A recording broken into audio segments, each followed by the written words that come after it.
Allora, come sempre sapete che su Hot Corn noi abbiamo particolare attenzione per le colonne sonore e quindi abbiamo invitato Fabio Massimo Capogrosso a parlare di colonne sonore. Grazie. Dove volevi andare? Dove volevi No, ero qui, qua. sto qui. È venuto apposta per parlare di colonne sonore. Allora, Fabio Massimo Capogrosso ha scritto la colonna sonora dell'ultimo film di Francesca Comencini, Il tempo che ci vuole, sì, ma soprattutto delle ultime cose di Marco Bellocchio portano tutta la tua firma. Sì. Io partirei prima da Comencini, perché insomma il film è ancora in sala, sta andando bene. Vi conoscevate già prima? Avete già fatto qualcosa? No.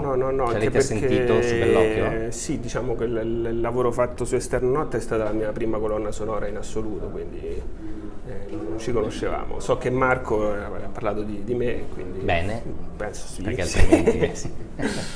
E com'è stato lavorare con la Comencini? Ma è stato molto piacevole, molto bello, è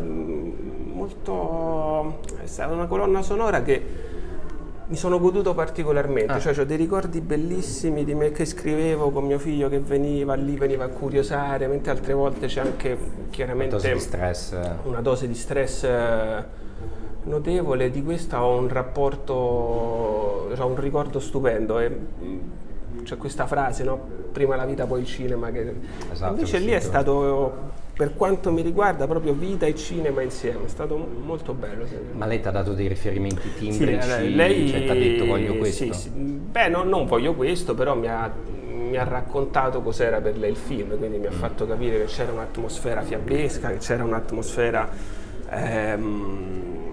anche però molto profonda di questo rapporto. Tra l'altro, Fabio, ricordiamo che nel film viene citato una delle cose più famose di Luigi Comencini, il papà, che era L'avventura di Pinocchio, certo, musicato da un Carpi, signore di nome Fiorenzo Carpi. Insomma. Sì, infatti nel film poi è uscita fuori anche questa idea di fare un omaggio a Carpi, quindi ci sono questi due pezzi dove io ho preso questa terza minore, che è uno degli intervalli più usati nella storia della musica, però tutti si ricordano chiaramente di quella, del Pinocchio, e l'ho un po' fatto circolare all'interno di questo pezzo, e quindi è stato un omaggio voluto.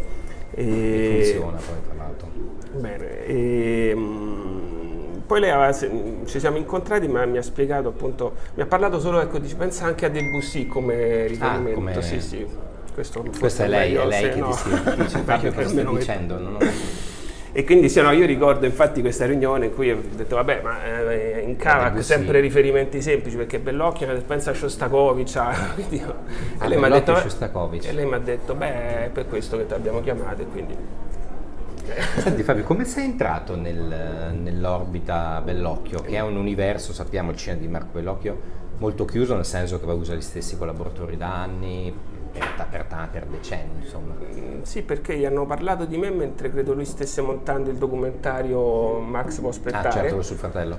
E quindi gli hanno fatto ascoltare delle cose. C'è un pezzo che io scrissi nel 2019 per orchestra che si chiama Lovecraft Dream, che l'aveva particolarmente colpito. C'è una parte molto violenta, drammatica, e lui mi ha detto che quei suoni avevano catturato la sua attenzione e pensava che quella drammaticità, quella potenza potessero essere funzionali a questo progetto che stava preparando, che era Esterno Notte.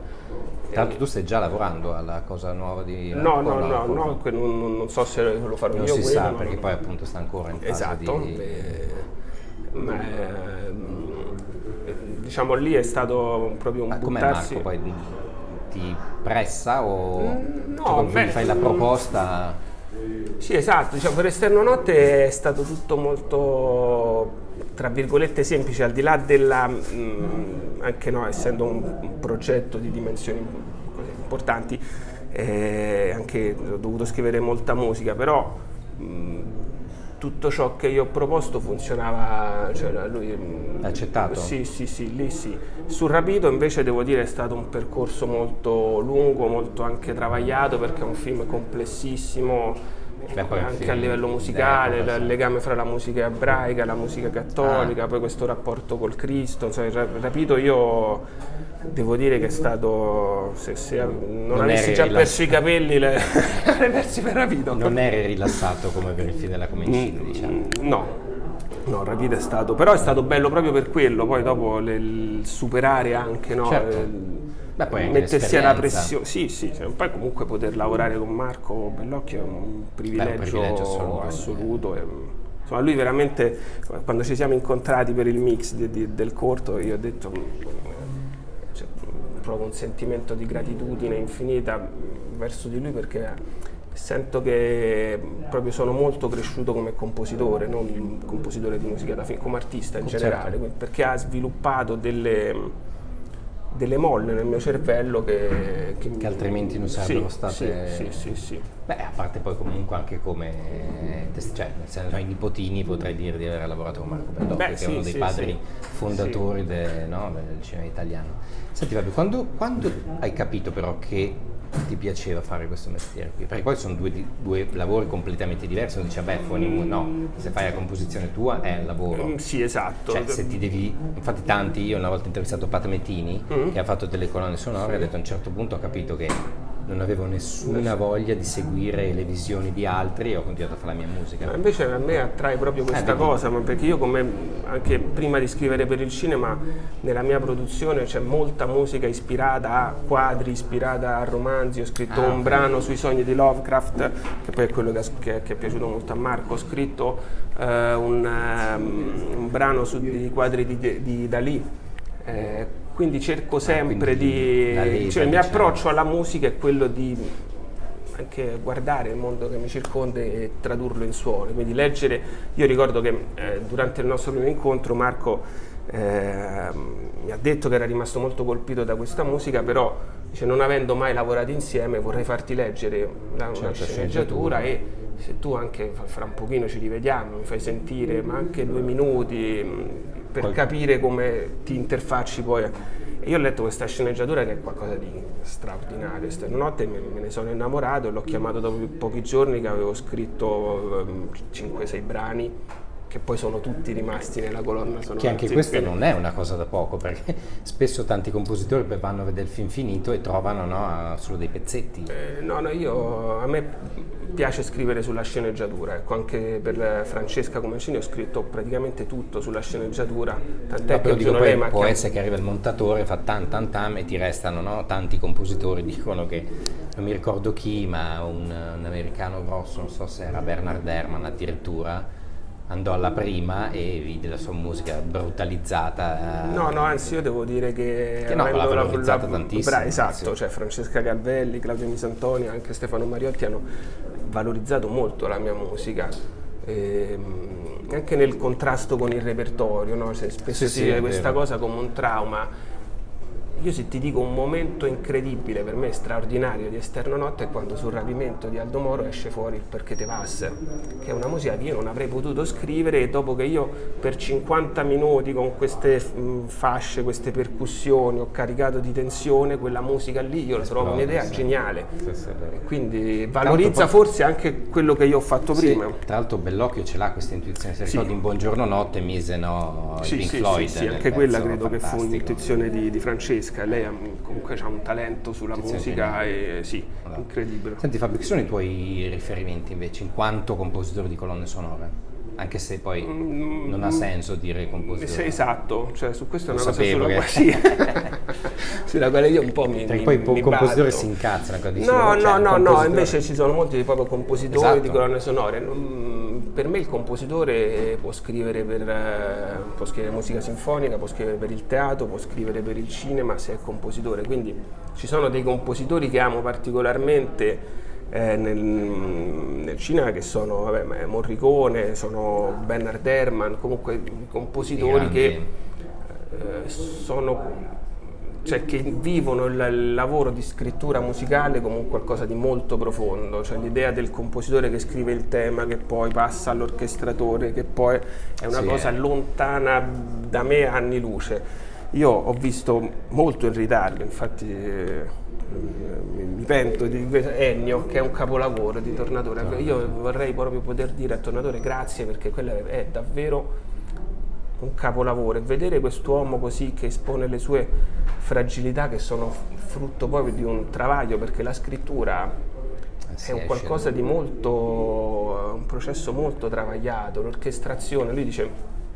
è spesso l'orchestrazione che ti suggerisce il tema, perché il compositore, la preparazione di un compositore è la stessa di un medico, cioè inizi con lo strumento, poi fai la teoria musicale, poi fai l'armonia, poi fai l'orchestrazione, poi studi la forma musicale, la storia della musica. Certo, non è una cosa che uno... Sì, quindi io mi riconosco, i miei modelli non sono compositori di musica, sono i compositori, partono da Monteverdi alla musica d'oggi. E oggi, tipo Johnny Greenwood, le colonne sonore sue, queste cose qui ti piacciono o meno?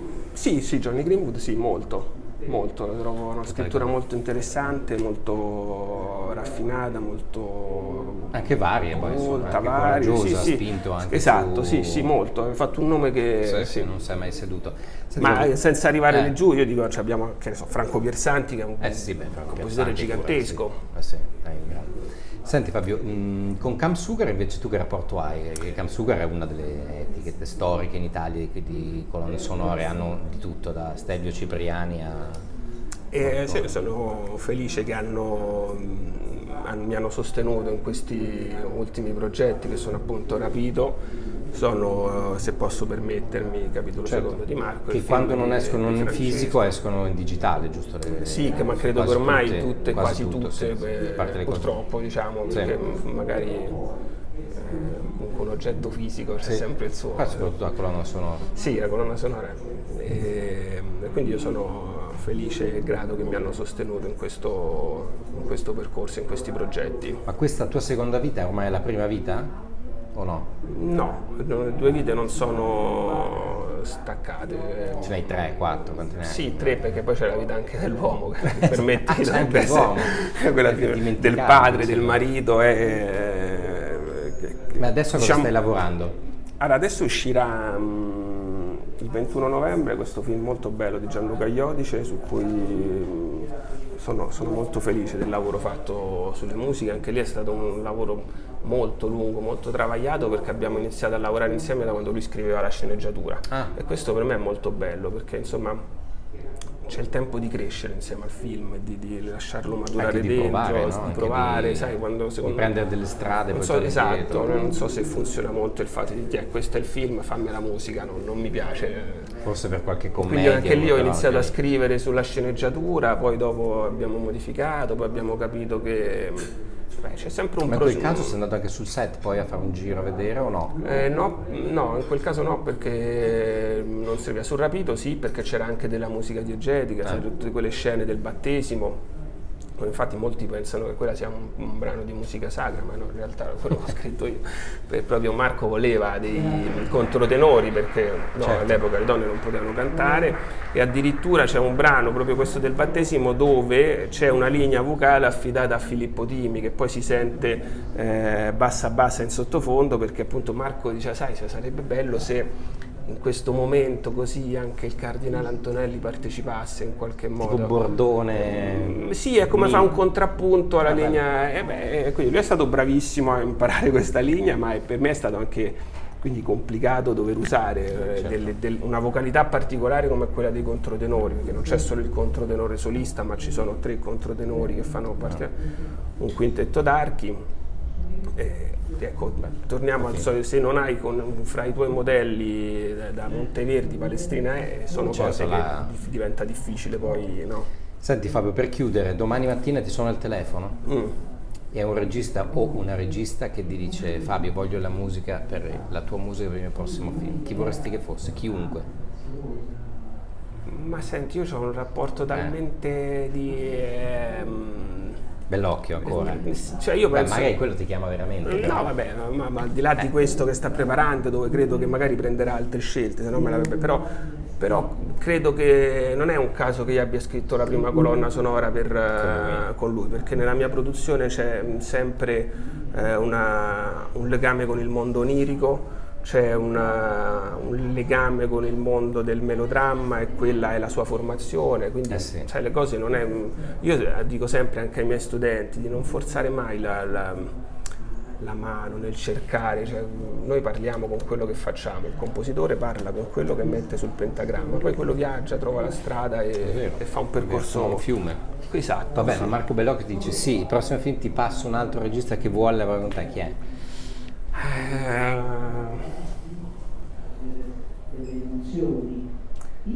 Forse Tornatore proprio per Ennio. No, perché da quel documentario io ho capito che quanto per lui è importante la figura del compositore vero, e quanto anche c'era questo sentimento di gratitudine verso... Sì, Quindi mi ha molto colpito questa cosa, ma poi sai fare dei nomi, magari il regista che non ti aspetti tira fuori da te delle cose incredibili, certo. E quindi è bello quello. Anche sempre lasciarsi sorprendere, è no? quello il bello di questo lavoro. Sì, questo mi sta piacendo molto del cinema, proprio che stai scoprendo sto scoprendo continuamente delle cose, anche nella produzione proprio musicale, questo è molto stimolante. Bellissimo, allora ti aspettiamo qui per la prossima. Dai, Fabio Massimo Capogrossi, grazie mille. mille, grazie.